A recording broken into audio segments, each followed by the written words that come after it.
भवतु सहनौ भुनक्तु सह वीर्यं करवावहै तेजस्विनावधीतमस्तु मा विद्विषावहै।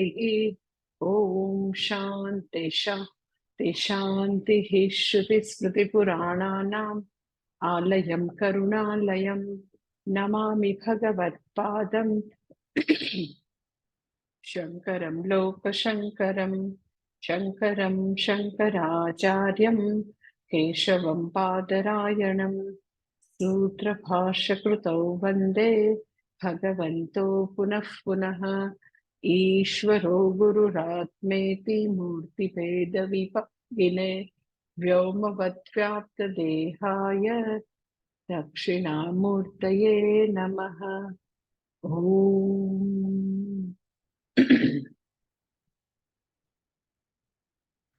ભગવદ ગીતા બીજો અધ્યાય અને સ્થિતપ્રજ્ઞ વિભાગનો શ્લોક નંબર 65।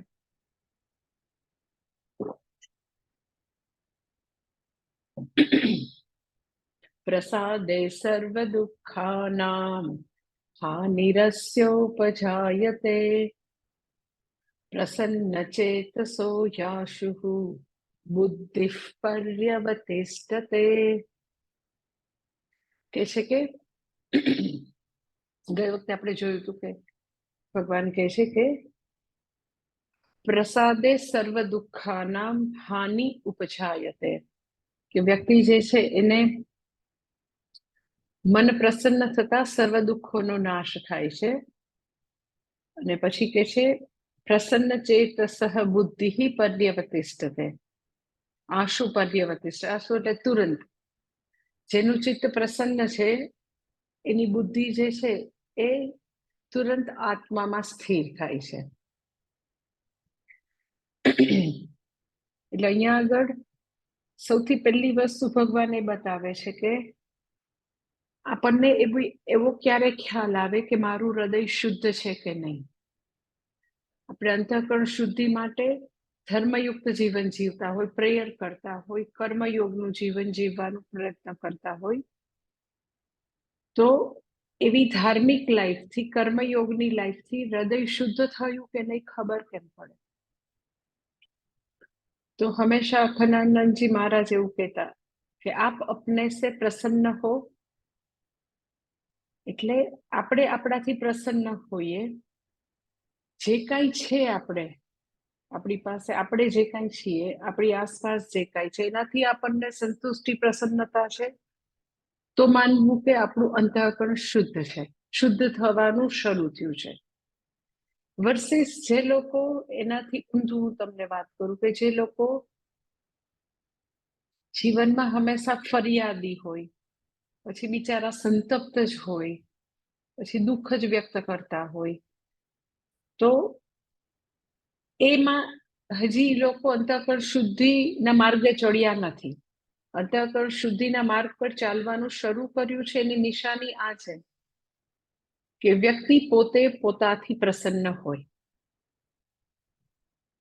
બાકી એમ કે લગભગ તમે જો કે વ્યક્તિગત જીવનમાં કોને દુઃખદ પરિસ્થિતિ ન હોય, કોની લાઈફમાં એવી બધી સિચ્યુએશન એકદમ જ હેન્ડલ કરવી ડિફિકલ્ટ હોય એવું કોના જીવનમાં ન હોય? દરેકના જીવનમાં હોય। તો દરેકના જીવનમાં મુશ્કેલ છે, દરેકના જીવનમાં ઇમોશનલ પેઇન છે, ફિઝિકલ પેઇન છે, આદિ ભૌતિક, આદિ દૈવિક, આધ્યાત્મિક મુશ્કેલીઓ બધાના જીવનમાં સમયાંતરે આવતી જાતી રહેતી હોય। હવે એ આપણા ઉપર નિર્ભર છે કે એવું બધું હોવા છતાં, તકલીફો હોવા છતાં આપણે સંતુષ્ટ અને પ્રસન્ન છીએ।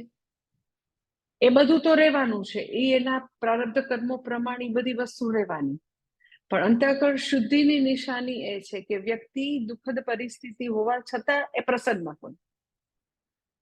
એટલે અહીંયા આગળ ભગવાન કહે છે પ્રસાદે સર્વ દુઃખાનામ હાનિ ઉપજાયતે, કે વ્યક્તિ જે છે એનું મન પ્રસન્ન થતા બધા દુઃખોની હાનિ થઈ જાય, નાશ થઈ જાય। તો મેં ગઈ વખતે તમને વાત કરી હતી કે આવા 3 પ્રકારના દુઃખો છે: આધિભૌતિક દુઃખો, આધ્યાત્મિક દુઃખો અને આધિ ભૌતિક, આધિ દૈવિક, આધ્યાત્મિક. હવે એ ત્રણેય પ્રકારના દુઃખ જે છે, એમ કે આજુબાજુની પરિસ્થિતિમાંથી આવતા દુઃખ, સ્વ તરફથી આવતી તકલીફો, દુઃખ, અને આધિ દૈવિક એટલે તો કે કુદરત તરફથી આવતા દુઃખ. તો એ ત્રણેય દુઃખ જે છે એ આવતા બંધ થઈ જશે એવું અહીંયા કહેવાનું તાત્પર્ય નથી. પ્રસાદે સર્વ દુઃખાનામ હાનિ ઉપજાયતે, કે વ્યક્તિ પ્રસન્ન થતા એના આધિભૌતિક, આધ્યાત્મિક, આધિદૈવિક દુઃખોનો નાશ થશે, એ આવશે જ નહીં એવું નથી કહેતા. કારણ કે તમે જેવું એવું કહો કે ખરેખર દુઃખ આવશે નહીં, તો જે ભગવત સૃષ્ટિ છે એની વિરુદ્ધની વાત થઈ કે ત્રણેય પ્રકારના દુઃખો સમયાંતરે બધાના જીવનમાં આવે એ ઈશ્વર સૃષ્ટિ છે. તો ઈશ્વર સૃષ્ટિની વિરુદ્ધની વાત તમે ન કરી શકો. ઈશ્વર સૃષ્ટિ એટલા માટે કારણ કે મનુષ્ય જન્મ છે એ સુખ દુઃખ ભોગ આયતનમ છે, એટલે એવા દુઃખના નિમિત્તો તો આવવાના. એટલે પ્રસાદ પ્રાપ્ત થતા સર્વ દુઃખોની હાનિ. તો મેં તમને એના માટે એક જ વાક્ય કીધું કે દુઃખજનક સંજોગો હશે પણ હું દુઃખી એવું નહીં હોય. દુઃખજનક સંજોગો તો મેં તમને કીધું કે એ બધું કાર્મિક નેટવર્ક છે, ઈશ્વર સૃષ્ટિ છે, આપણા પ્રારબ્ધ છે, એટલે આવવાનું છે એ ત્રણેય પ્રકારના દુઃખ. હવે ક્યાં આગળ ભગવદ્ ગીતાનો સત્સંગ કર્યો છે એનો રોલ અહીંયા આગળ આવે. એ સમગ્ર દુનિયા, આવડી મોટી દુનિયા જે છે એ પ્રવેશ છે તો કે આપણા નાનકડા મન વાટે. તો આપણે આખી દુનિયાને બદલવાની જરૂર નથી, બદલી શકીએ એમ પણ નથી. એટલે કે આધિભૌતિક, આધ્યાત્મિક, આધિદૈવિક લેવલે મારા જીવનમાં મુશ્કેલી ન આવે એવું કરવું આપણા માટે શક્ય જ નથી. કે આપણે કુદરતના બધા પરિબળોને આમ રોકી દઈએ કે ના ત્યાંથી મને મુશ્કેલી ના આવે. પછી આજુબાજુના મારા જે બધા ક્લોઝ સર્કલના લોકો છે કે એનાથી એક્સટેન્ડેડ ફેમિલીના લોકો છે, એ બધાના મગજ હું ફેરવી નાખું કે એ લોકો મને કોઈ બી રીતે પીડા ના આપે અને મારી જાત તરફથી પણ મને પીડા ના આવે. તો તમે જો કે ત્રણ લેવલ એવા છે, ખુદ, પછી એના પછી આધિભૌતિક એટલે આસપાસનું એન્વાયરમેન્ટ અને લોકો, અને આધિદૈવિક, એ ત્રણેય લેયર એવા છે કે એકઈ લેયર ઉપર એ જે સ્ફિયર જે છે એની ઉપર મારું કઈ ઉપજતું નથી. એટલે એ બધા લેવલેથી જુદા જુદા પ્રકારની મુશ્કેલીઓ, દુઃખના નિમિત્તો, દુઃખના સંજોગો આવશે, પ્રવેશશે ક્યાં તો કે મારા મનમાં. એટલે એ ત્રણેય લેવલની મુશ્કેલી એટલે આખું જગત. તો આખા જગતની જે ઇમોશનલ પેઇન છે, ફિઝિકલ પેઇન છે, જે કઈ વેરાયટીઝ ઓફ તકલીફો છે, એની નિરાત એટલી છે કે એ બધું તો કે મારાથી બહારના લેવલે છે, અમુક તો કે આવા મારા કાર્યકરણ સંઘાતના લેવલે છે, પણ એ બધાએ પ્રવેશવાનું છે ક્યાં તો કે મારા મનમાં, અનુભૂતિ મનમાં થવાની છે. તો ભગવદ્ ગીતાનો રોલ એ છે કે મન ઉપર આપણે એવું સત્સંગનું, ભગવાનની અમૃત વાણીનું કોટિંગ કરી દીધું છે. આખું મન જે છે એને એવું ઇન્સ્યુલેટ કરી દીધું છે ભગવાનની અમૃત વાણીથી, જાણે કે આખું એક એવું મોટું જબરજસ્ત અંદર કવચ ઊભું કરી દીધું છે. ભગવાનના હાથમાં જે સુદર્શન ચક્ર છે, તો એ સુદર્શન ચક્રનું જાણે કે અંદર મનની અંદર ભગવાનના શ્રીમુખેથી જે અમૃતવાણી છે એ આપણે આપણા મનમાંથી સરસ મજાનું એવું કોટિંગ, એવું સુદર્શન ચક્રનું એક રક્ષણ ઊભું કરી દીધું છે. હવે એ રક્ષણાત્મક દિવાલ જે છે એનાથી ભેદીને હવે મને કોઈ ઇમોશનલ પેઇન થતું નથી. એટલે જેટલું શ્રવણ કરીએ તો એ શ્રવણ જે છે એ મને આ રીતે રક્ષણ આપે એવું કવચ બનાવે છે અંદર, મનની અંદર. એટલે ખાલી આપણે સાંભળીને બેઠા નથી રહેવાનું, મનન અને નિધિધ્યાસન એટલે કરવાનું છે કે મનની અંદર એવું હવે આપણે તો કે આવું ભગવાનનું કવચ પહેરી લીધું છે. જેમ કર્ણની પાસે એવું કવચ કુંડળ હતું ને, આખા શરીર ઉપર કવચ હતું, કે એને કોઈ મારી ન શકે.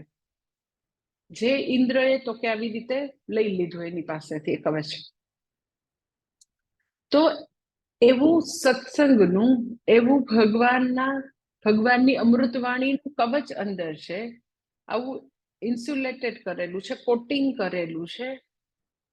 તો હવે દુનિયાની કોઈ તાકાત આપણને દુખી નહીં કરે, કારણ કે આખું જગત વર્સિસ મારું નાનું મન.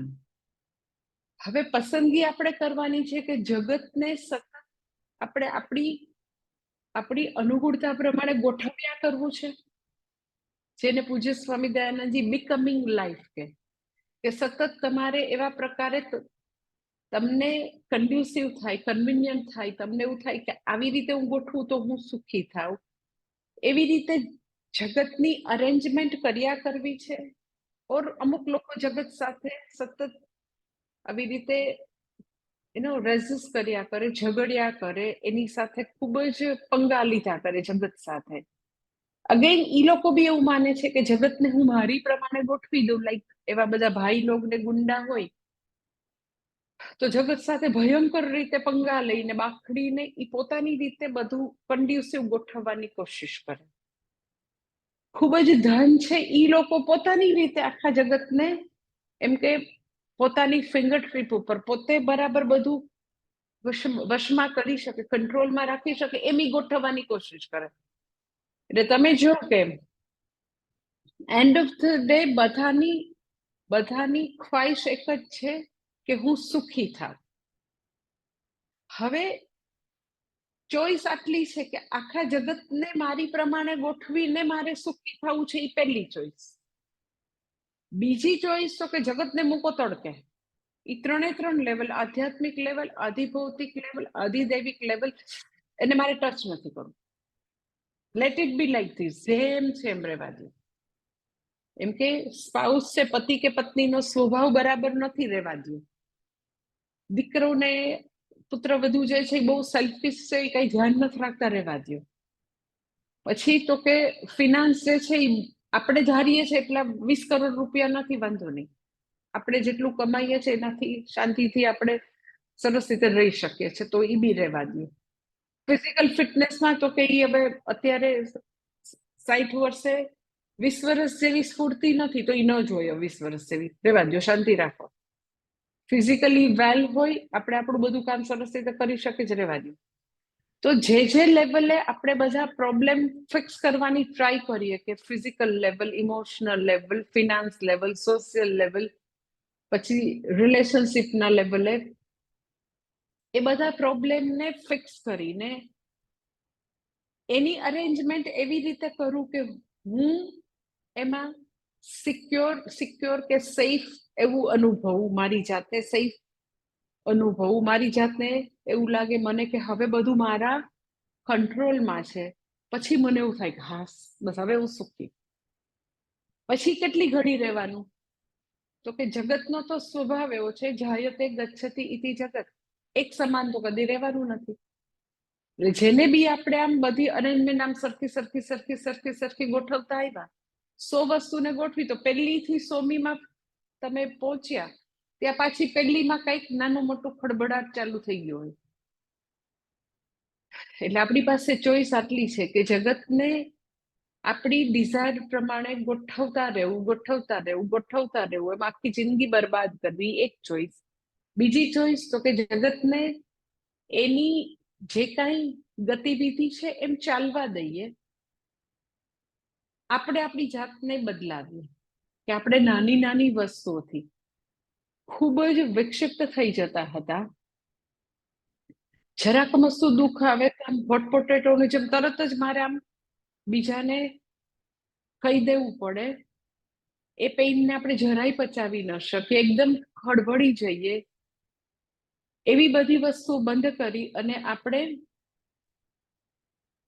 તો કે આપણા મનને ખૂબ જ મજબૂત કરવાની કોશિશ કરી રહ્યા છીએ. ભગવદ્ ગીતા ભણીને આટલું જ કરવાનું છે કે મનને એટલું તાકાતવર કર્યું છે, મનની ઉપર આવું સ્ટ્રોંગ લેયર ઊભું કર્યું છે, જેથી કરીને દુનિયાના ખળભળાટો જે છે એ મને હલાવી શકે. જે 6થા અધ્યાયમાં કહે છે ને કે ગુરુના અપી દુઃખેન ન વિચાલ્યતે, કે મોટામાં મોટું દુઃખ જે છે એ પણ આને વિચલિત કરવા માટે દુઃખની તાકાત નથી. દુઃખમાં એવું સામર્થ્ય નથી કે આને વિચલિત કરી શકે. એટલે જગતને બદલવાની બદલે આપણે આપણી જાતને રોજે રોજ સત્સંગથી વધારે ને વધારે મજબૂત કરીશું. આધ્યાત્મિક, આધિભૌતિક, આધિદૈવિક ત્રણે લેવલે દુઃખજનક પરિસ્થિતિ આવતી જ રહેશે. લાસ્ટ બ્રેથ સુધી હશે. જ્ઞાની કે અજ્ઞાની બેઉના જીવનમાં સમાન રીતે દુઃખજનક પરિસ્થિતિઓ આવે છે. તમને એવું થાય કે તમને દુઃખ આવે, તમને તકલીફ આવે, તમને અપમાન કોઈ કરે એવું બને. હમણાં જો કોઈક મને ભિક્ષા લઈને આવ્યું હતું સમબડી, તો હું એને વાત કરતી હતી. મેં કીધું મારા ફ્લેટમાં જમવાનું લઈને આવ્યા ને, તો કોઈને એવું થાય કે તમને ત્યાં અપાર્ટમેન્ટમાં 30માં રહેતા હોય, આખો દિવસ તમારું કામ કરતા હોય, તો તમને થોડી મુશ્કેલી આવી જાય ત્યાં ફ્લેટમાં બેઠા બેઠા. તો એ મને સાંજે પ્રવચન પહેલા 6 વાગે ડિનર લઈને આવ્યા. મને એવું દર્શના મેં કે કોઈક આવ્યું હતું ડિનર લઈને. મેં કીધું મારા ફ્લેટનું બરણું બંધ કરો. તો મને કે કા? મેં કીધું હમણાં લાસ્ટ વીક અમારી અપાર્ટમેન્ટ વાળા બેન ન જાન ન પહેચાન, હા, એટલે તમે જો કે બધાના જીવનમાં મુશ્કેલીઓ આવે છે, તમારી ઈચ્છા હોય કે ન હોય. તો બહારનું ખુલ્લું હતું ને, તો સેમ ફ્લોર ઉપર રહેવા વાળા બેન જે છે એ આવ્યા, કોઈક બીજા 2 બેનને લઈને. હું એ બેનને જે મારા પેલા ફ્લેટમાં રહે છે સામે, હું એને ઓળખતી નથી. કોઈ વાર મળે તો ખાલી જય શ્રી કૃષ્ણ હું કરું, બાકી મારો કોઈ મોટો સંબંધ નથી. તો એ 2 બેનને લઈને આવ્યા. પછી પોતે પોતાની મેળે ખુરશી ઢાળીને 2 બહેનોને બેસાડ્યા. મને કે આ લોકોને દ્વારકા ને સોમનાથ કાલે જવું છે, મારા થોડા દૂરના સગા છે, પણ એને બહુ સત્સંગ ગમે, તમે એને સાચવો ને જરાક મને કે. એટલે હું તો આમ કઈ સમજી નહીં, મારે તો પ્રવચનનો ટાઈમ હતો, એટલે પછી હું આમ જોવા માંડી. એ લોકોને બહુ બોલવાની આદત છે, તમે બોર થાવ તો પછી એને મોકલી દેજો, પણ બાકી ત્યાં સુધી સાચવો મને. લિટરલી શી ટોલ્ડ મી, સાચું કે મારી કે રસોઈ કરવી, તમે ના સાચવો ને જરાક. સાહેબ ટોટલી ન જાણ પહેચાન, ખાલી સેમ ફ્લોર ઉપર રે, મળે ત્યારે ખાલી હું જય શ્રી કૃષ્ણ કરું.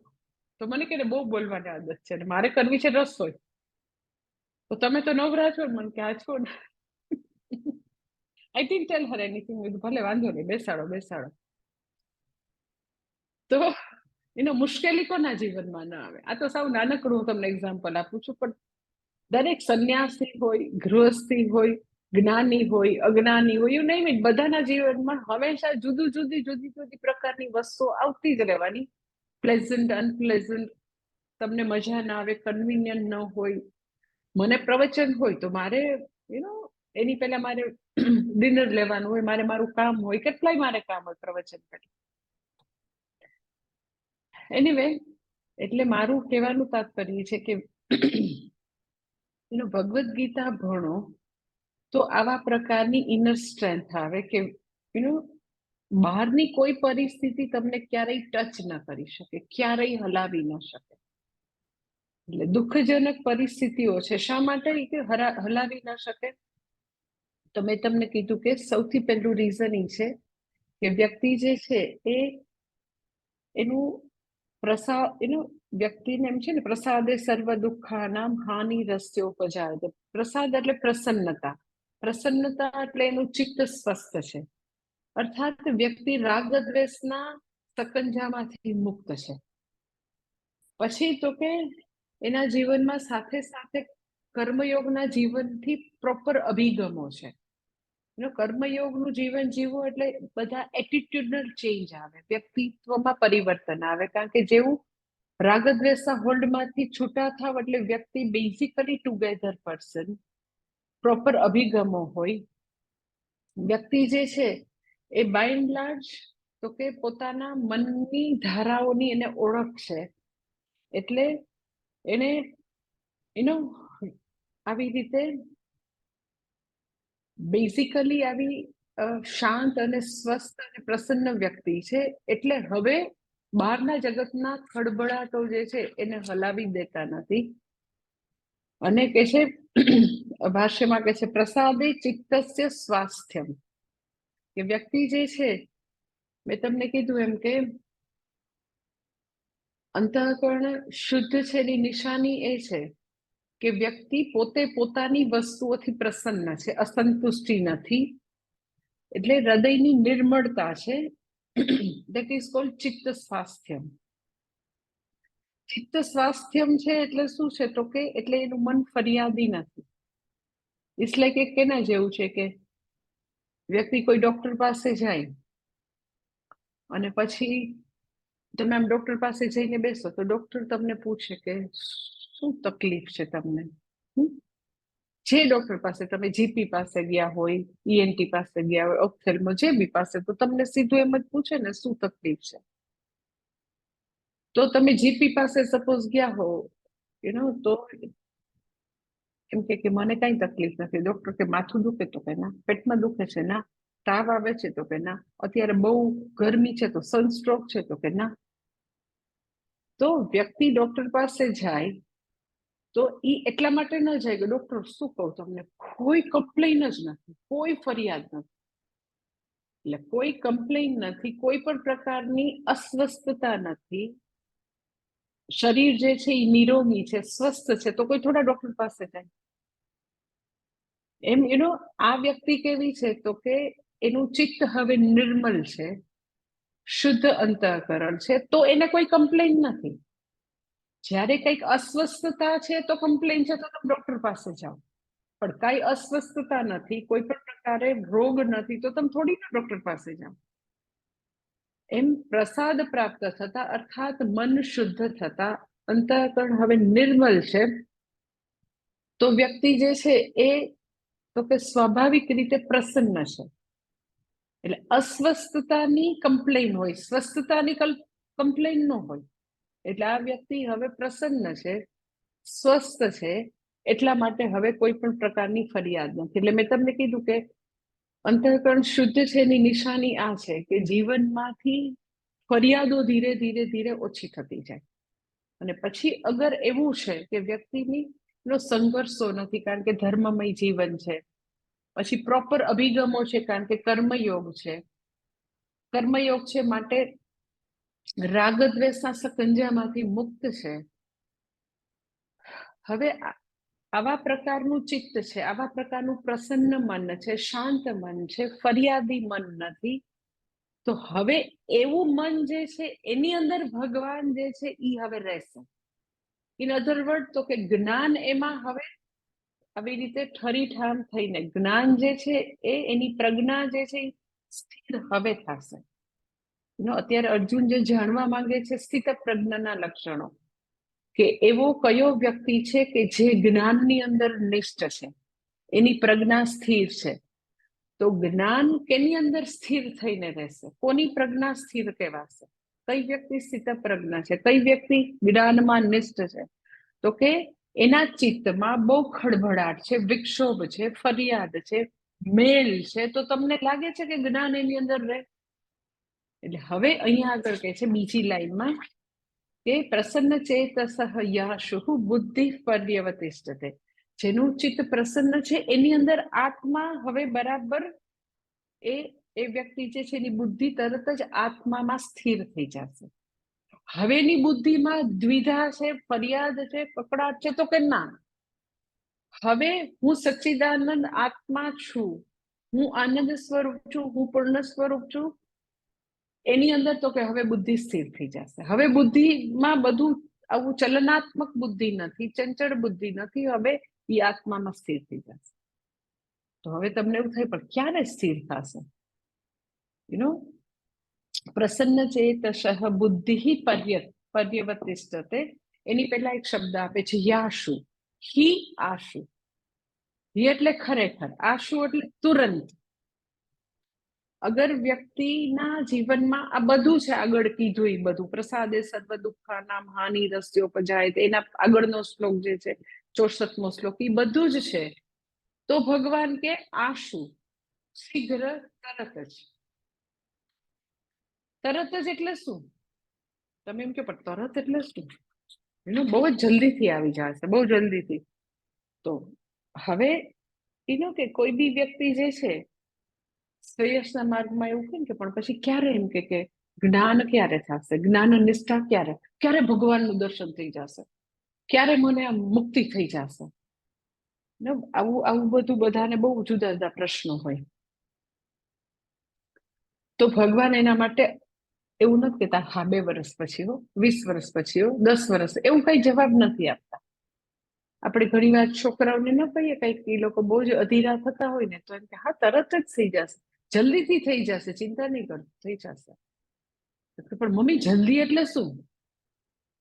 તો હવે એનો હું તમને જવાબ આપું. કોઈ બી વ્યક્તિ જ્યારે એમ કે ક્યારે થઈ જશે, ક્યારે મને જ્ઞાન પ્રાપ્ત થઈ જશે, પછી ખબર નથી ક્યારે મોત આવી જાય. હવે તમે કહો ને ક્યારે જ્ઞાન પ્રાપ્ત થઈ જશે, ક્યારે નિષ્ઠા આવી જશે, સ્થિતપ્રજ્ઞ હું ક્યારે થઈ જઈશ?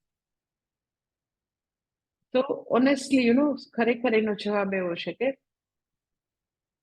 ક્યારે પ્રશ્ન ક્યારે આવે ખબર છે? જે પ્રોસેસ જે છે પ્રાપ્ત કરવાની, ખુદને પ્રાપ્ત કરવાની પ્રોસેસ દુઃખજનક હોય તો ક્યારે એનો સવાલ આવે.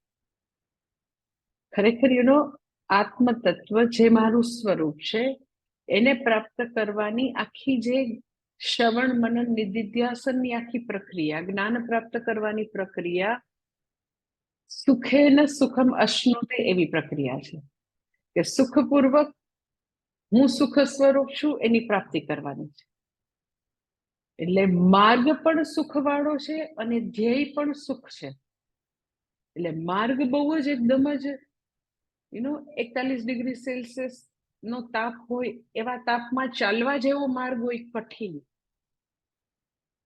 ખરેખર શ્રેયસ માર્ગ તો તલવારની ધાર ઉપર ચાલવા જેવો કઠિન છે. એવું તમને કઠિન કઈ લાગે છે?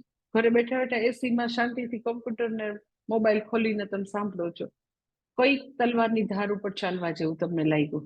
હા હા, પેલાનો વખત તમે કહો તો એમ કે કૃષ્ણ ભગવાન હોય, સુદામા હોય, બધા એવા, રામ ભગવાન હોય તો બધા પોતાના ગુરુ પાસે અરણ્યમાં જતા, લાકડા કાપવા જાય, ગોમાતાને ચારવા જાય, ગુરુની સેવા કરે, પછી ગુરુ ભણાવે. એવું તો કઈ છે નહીં હવે.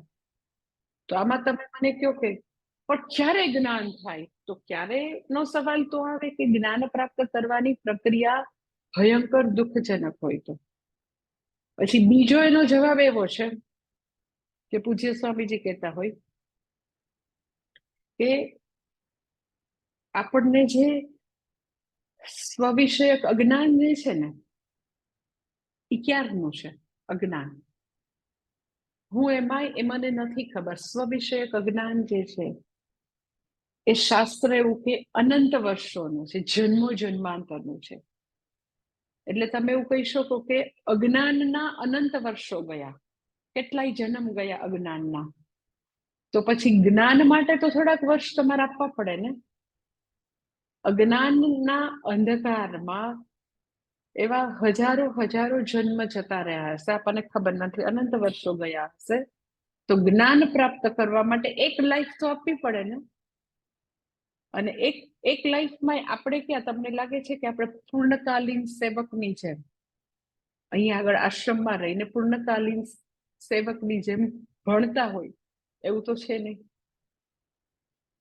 એટલે ક્યારે સવાલ થવો ન જોઈએ, કારણ કે જ્ઞાન પ્રાપ્તિની પ્રક્રિયા પોતે ખૂબ જ સુખદાયક પ્રક્રિયા છે.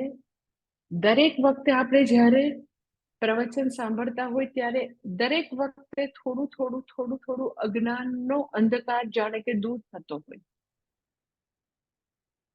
હું એઝો એટલા માટે કહું છું કે અજ્ઞાન જે છે એ ખરેખર એવું છે કે પ્રકાશની જ્યોત જેવી તમે પ્રજ્વલિત કરો તો અંધકાર તત્ક્ષણ જતું રહે. હું અહીંયા એઝો એટલા માટે કહું છું કે આપણા અંદર જેટલી જેટલી ગ્રંથિઓ છે, જે આવરણો છે, જે અધિકારીતોમાં ખૂટતી વસ્તુ છે, એ કર્મયોગના જીવનથી, ધર્મના જીવનથી ધીરે ધીરે ધીરે ધીરે એ અંધકાર દૂર થાય. અને તો કે આપણે બરાબર પાત્રતા પ્રાપ્ત કરતા જઈએ ધીરે ધીરે, અને પાત્રતા પૂર્ણતાના આરે આવે તો જ્ઞાન તો થવાનું જ છે. ખૂટતી વસ્તુ જે છે એ પાત્રતા જ છે. અને એ તો કે વ્યક્તિ કર્મયોગનું જીવન જીવે એમ તો કે ક્વોલિફિકેશન જે છે પૂર્ણ પાત્રતા એની નજીક વ્યક્તિ જરૂર પહોંચી જશે.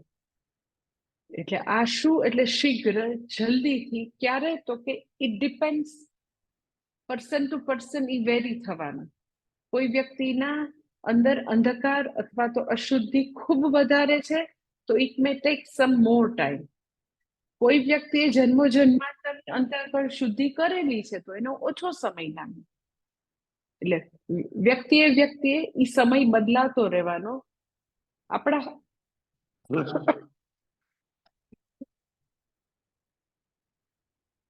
હાથમાં હોય તો એટલું જ છે કે આપણે નિયમિતપણે શાસ્ત્ર શ્રવણ કરીએ, મનન કરીએ, ભક્તિ કરીએ, સેવા કરીએ, એટલું આપણા હાથમાં છે. એટલે આખા શ્લોકની હું તમને ટૂંકમાં કહી દઉં. આ બંને શ્લોકનું સમિંગ અપ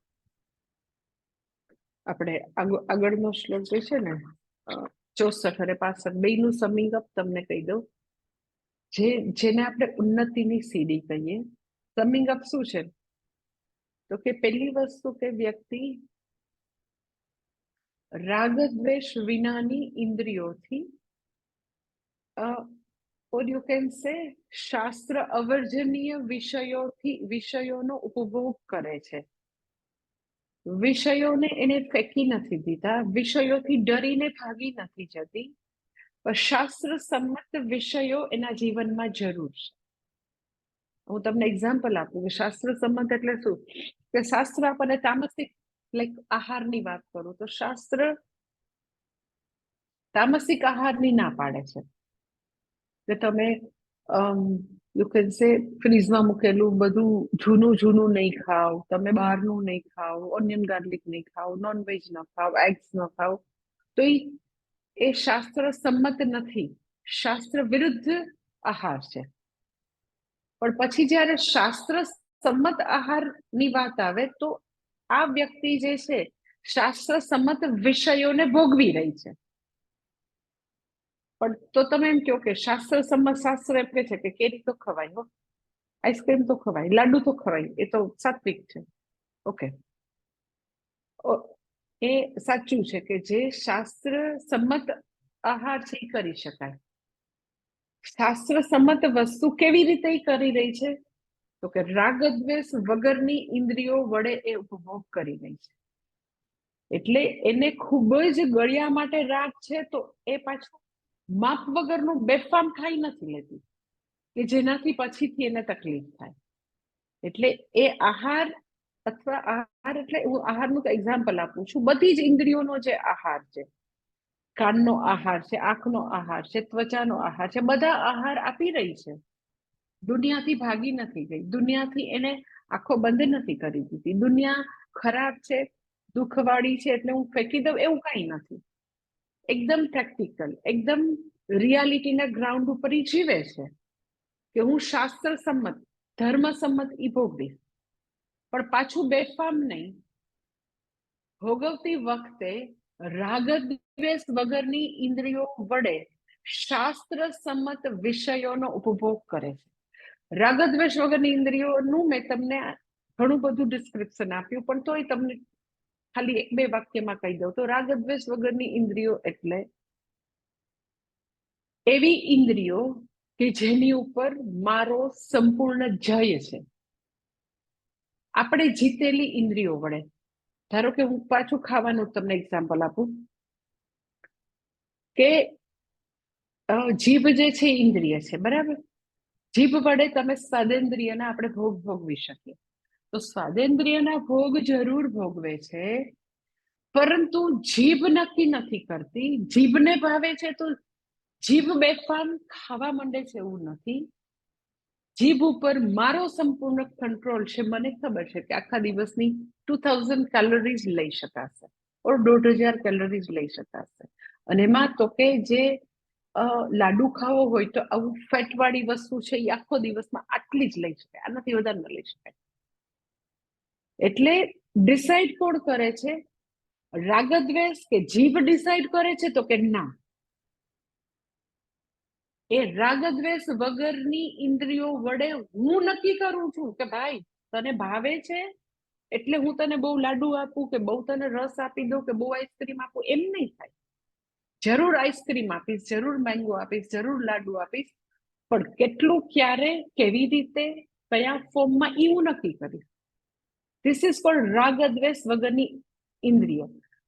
જીભને ઉપભોગની વસ્તુ આપશે પણ જીભ ડિસાઇડ નહીં કરે, હું ડિસાઇડ કરીશ. ધેટ ઇઝ કોલ્ડ રાગ દ્વેષ વગરની ઇન્દ્રિય. પણ રાગ દ્વેષ વગરની ઇન્દ્રિયો છે, હું નક્કી કરું મારે તો આટલું ચિકન ખાવું છે. નો, હું નક્કી કરું કે હમણાં જ કોઈક મને કહેતું હતું, પણ માતાજી ઓનિયન ગાર્લિક વગર કઈ સરખું બને જ નહીં. હું આજે સવારે જમતી હતી, જમતા મેં કીધું ભાઈ બંધ કરીને ભાષણ તારું, મારે નથી સાંભળવું. ઓનિયન ગાર્લિક વગર ન બને એવું ભાષણ મારે નથી સાંભળવું. એટલે કઈક હું જસ્ટ એને વાત કરી રહી હતી કે આ વસ્તુ જે છે નથી આવડતી, તો આ યુટ્યુબમાં સંજીવ કપૂરે એ બરાબર ડિસ્ક્રાઇબ કર, બને જ નહીં કઈ પણ ઓનિયન ગાર્લિક વગર. અને એ તો સારું જ ન લાગે મને. એટલે એનીવે, એટલે રાગ દ્વેષ વગરની ઇન્દ્રિયો ફર્સ્ટ, એન્ડ સેકન્ડ ઇઝ ધર્મસંમત ભોગ. બેઉ સાથે છે. ધર્મસંમત એટલે શું? તો કે ઓનિયન ગાર્લિક આવી જ ન કે સારું બને ન, ક્યાં તમારે વિચારવાનું છે? નથી લેવાનું. ઓનિયન ગાર્લિક નથી ખાવાનું, એગ્સ નથી ખાવાના, નોનવેજ નથી ખાવાનું, વાસી નથી ખાવાનું. પછી વાત કરો ને, પછી ચર્ચા જ અસ્થાને છે, પણ એની વગર ન બને. મેં કીધું I don't want to listen this nonsense. ન બને માં નથી સાંભળવું. કારણ કે જે અધાર્મિક છે એ તો જીવનમાં આવવું જ ન જોઈએ. એટલે હું તો ખાલી એક ઇન્દ્રિયની વાત કરું છું, તમે તમારી રીતે બાકીની ઇન્દ્રિયનું વિચારી શકો. હું તમને આટલું ઝીણું કાંતીને એટલે આપું છું, તમને આમ એક્ઝેક્ટ અહીંયાથી તમે તમારી લાઈફમાં કનેક્ટ કરી શકો, એ તમને દેખાય કે બે પરિબળ જે જીવનમાં ઉન્નતિની સીડીમાં, આ બે પોઈન્ટ ઇઝ મોસ્ટ ઇમ્પોર્ટન્ટ ઉન્નતિની સીડીમાં. કે જે કઈ આપણે જગતમાં શાસ્ત્ર સંમત ભોગો ભોગવવાની ના નથી, ભોગવો વાંધો નહીં. બધું દુઃખજનક છે, નશ્વર છે, ને નકામું છે, ને ફેંકી દેવું કઈ કહેતી જ નથી, ક્યાંય ભગવાન નથી કહેતા. આપણી પાસે હશે શાસ્ત્ર સંમત ભોગો, હશે ખાવા પીવાના, પહેરવા ઓઢવાના, બધા હશે. એટલે આપણે જયારે શાસ્ત્ર સંમત ભોગવીએ તો આપણને ગિલ્ટ ના થાય, એક વસ્તુ. પછી શાસ્ત્ર સંમત ભોગો હું ભોગવું છું કે ભોગો મને ભોગવી જાય છે, એટલું વિચારવાનું બસ.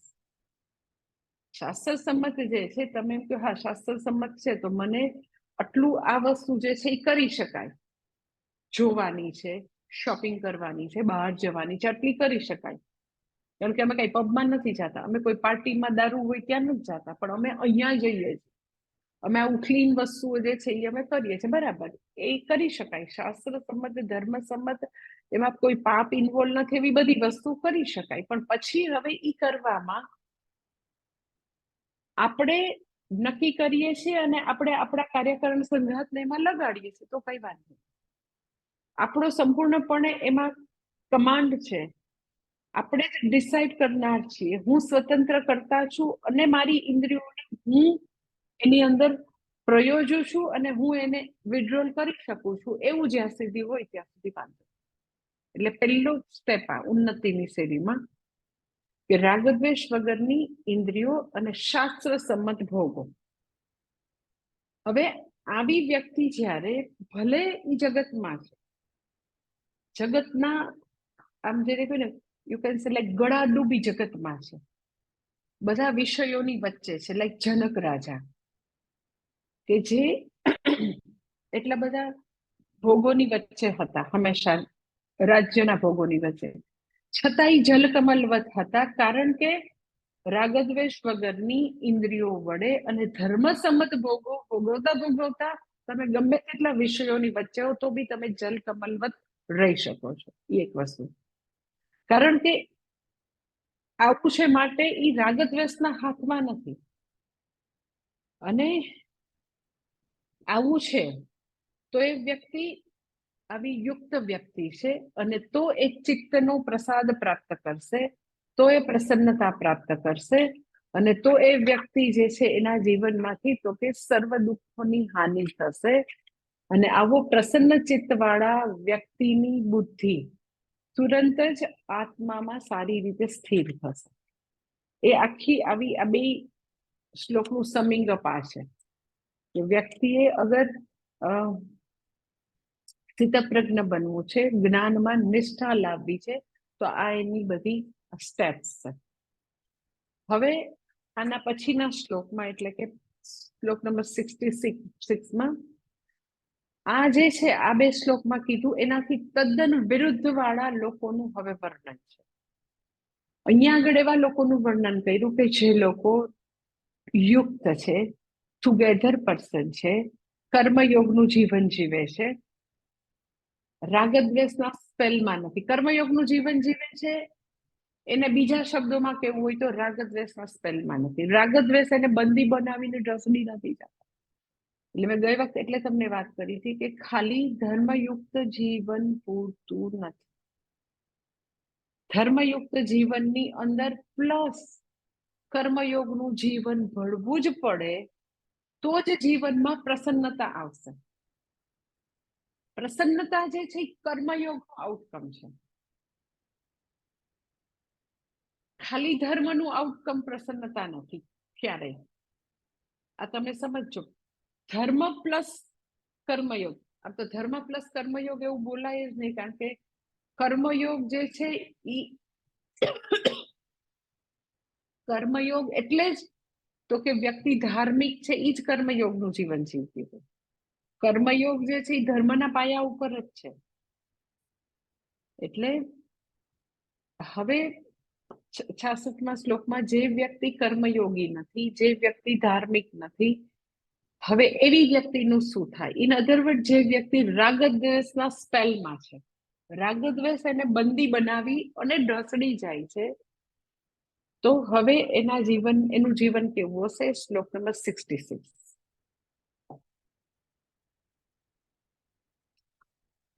નાસ્તિ બુદ્ધિરયુક્તસ્ય ન ચાયુક્તસ્ય ભાવના ન ચાભાવયત શાંતિઃ અશાંતસ્ય કુતઃ સુખમ. આદિ શંકરાચાર્યજી ભાષ્યમાં કહે છે સા ઇયમ પ્રસન્નતા સ્તુયતે. એટલે આગળના શ્લોકમાં જે પ્રસન્નતાની વાત કરી એની સ્તુતિ કરે છે.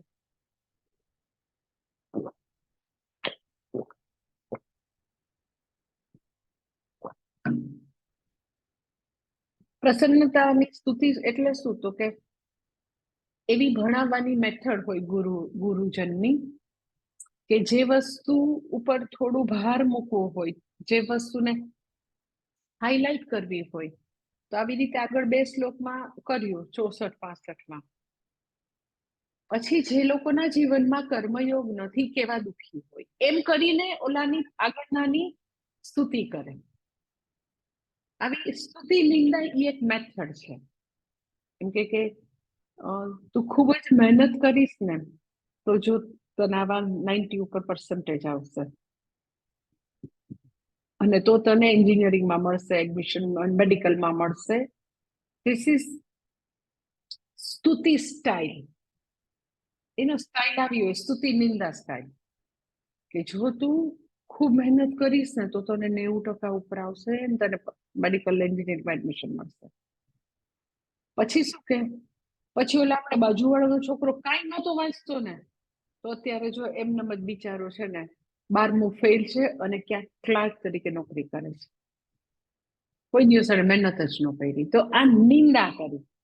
તો તમે એમ કહો કે હવે બાજુવાળો છોકરો જે છે એ તો ક્લર્ક તરીકે 12th ફેલમાં નોકરી કરે છે, તો એના મા બાપને બાજુવાળા છોકરાની નિંદા કરવામાં રસ. એને રસ શેમાં છે? તો કે એનો દીકરાને જે એને કરાવવું છે એની સ્તુતિ કરે છે. ધીસ ઇઝ ઇનડાયરેક્ટ સ્તુતિ. આમ આની નિંદા કરે છે, પણ આમ તો કે એને એન્જિનિયરિંગમાં દીકરો જાય એની સ્તુતિ કરે છે. એટલે આદિ શંકરાચાર્યજી કહે છે કે સા ઇયમ પ્રસન્નતા સ્તુયતે. પ્રસન્નતાની સ્તુતિ કરે છે એવું કહે છે, પણ કરે છે અહીંયા કોની? તો કે જે વ્યક્તિ કર્મયોગી નથી, જે વ્યક્તિ રાગદ્વેષને દૂર કરવા માટે કઈ પ્રયત્ન નથી કરતી, એવી વ્યક્તિની નિંદા કરે છે આ શ્લોકમાં. તો નિંદા ખાતર નથી, પરંતુ પ્રસન્નતાની સ્તુતિ માટે છે. એટલે કે છે કે યા ઇયમ પ્રસન્નતા સ્તુયતે, પ્રસન્નતાની સ્તુતિ કરે છે. શું કે છે ભાષાંતર જોઈ લઈએ.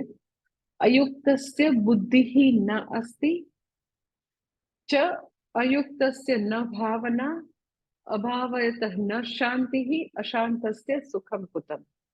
અયુક્ત બુદ્ધિ નાસ્તિ, બુદ્ધિ એટલે જ્ઞાન. અયુક્ત વ્યક્તિ જે છે, આગળની વ્યક્તિ યુક્ત છે, જે આગળના 2 શ્લોકમાં વાત કરી. આ વ્યક્તિ કેવી છે તો કે અયુક્ત વ્યક્તિ માટે બુદ્ધિ નથી, એટલે આપણે એમ કહીએ બુદ્ધિ નથી. બુદ્ધિ નથી એટલે શું તો કે એને જ્ઞાન નથી. પછી તો કે આ વ્યક્તિ અયુક્તને તો કે અયુક્તસ્ય ન ભાવના, અયુક્ત વ્યક્તિને તો કે ભાવના પણ નથી. ભાવના એટલે કમિટમેન્ટ, ઉત્સાહ નથી, કમિટમેન્ટ નથી. અયુક્તના જીવનમાં પહેલી વસ્તુ તો કે જ્ઞાન નથી. અયુક્તના જીવનમાં બીજું કે છે કમિટમેન્ટ નથી, ઉત્સાહ નથી. ભાવના એટલે કમિટમેન્ટ અથવા તો ઉત્સાહ. પછી અભાવયત ન શાંતિ, જે આવી રીતે ભાવના વગરનો છે, જેનામાં ઉત્સાહ નથી, કમિટમેન્ટ નથી, એટલે એ કઈ ચિંતન મનન નથી કરતો, તો એના જીવનમાં શાંતિ પણ નથી. અને અશાંતસ્ય કુતઃ સુખમ, આટલું ચરણ છે, બહુ જાણીતું ચરણ છે કે અશાંત વ્યક્તિને સુખ ક્યાં. એટલે આખું ટ્રાન્સલેશન ફરીથી બોલું છું કે અયુક્ત વ્યક્તિને જ્ઞાન નથી પ્રાપ્ત થવાનું, અયુક્તમાં ભાવના કે કમિટમેન્ટ કે ઉત્સાહ નથી.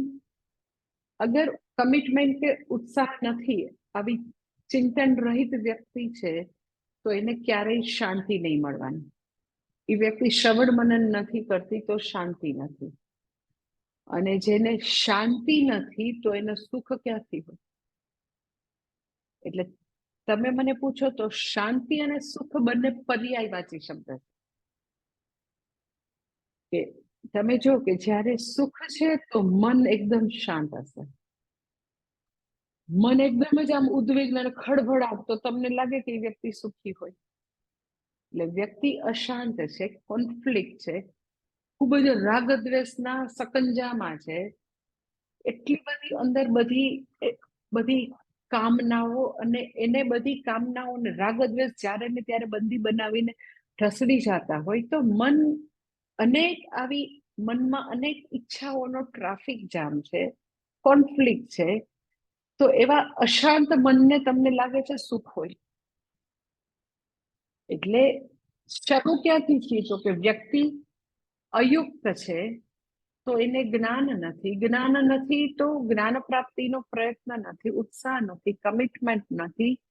તો એવી વ્યક્તિના જીવનમાં ક્યાંથી શાંતિ હોય, અને શાંતિ ન હોય તો સુખ તો ક્યાંથી જ હોય.